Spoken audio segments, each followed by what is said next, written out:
wasn't just Rex Tillerson. The entire State Department bureaucracy has gone completely out of control.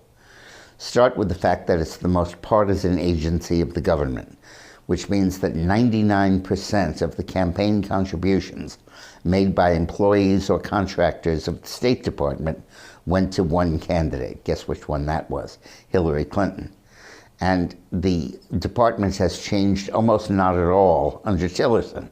It still is a hotbed of liberal democratic sentiment.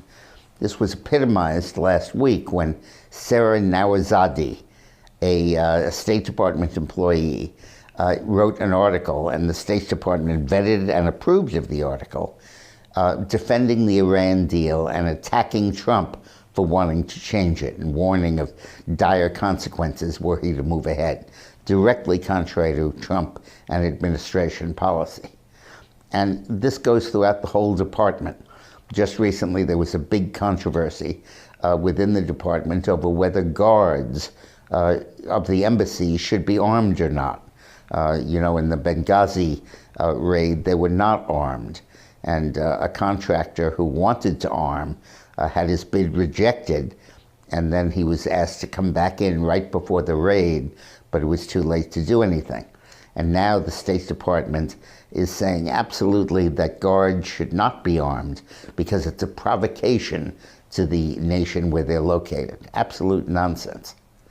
If Trump is going to be aggressive and effective in dealing with North Korea and with Iran and with countries throughout the globe, he's got to have a State Department that backs him up, that does the detailed work, that follows through on his pronouncements, that implements his policies.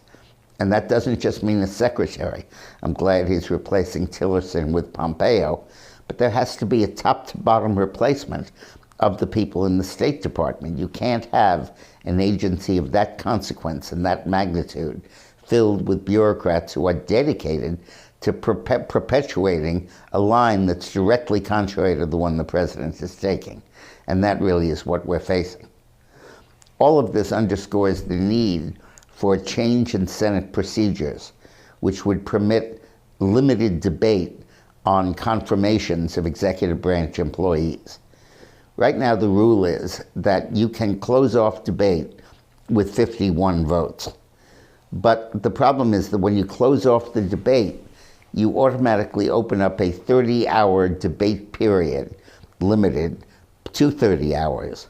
And if you do that, as the Democrats are doing to every single nominee, from dog catcher on the way up through secretary, you can pile up so much wasted time on the Senate floor that you can't get to other business because of the confirmations. And as a result, there are literally hundreds of nominees at the State Department and other agencies that are still piled up waiting to be confirmed. The Deputy Secretary for Administration and Management, absolutely the key position in the State Department, has been vacant or having an Obama holdover for almost the last year. The nominee for that post that Trump made was approved by the Foreign Affairs Committee, but didn't get to the floor. The session ended. He was approved again, and it still hasn't gotten to the floor because of this roadblock. What Trump wants and what Trump should get is automatic closure of debate once the closure is voted. That with 51 votes, you can shut off debate and not let the Democrats do this delaying tactic. This is vital for the administration of our government and never more important than in the State Department. Check out my columns on the Western Journal. Just click on the link near this video and you'll go to them right away. I hope you enjoy reading them.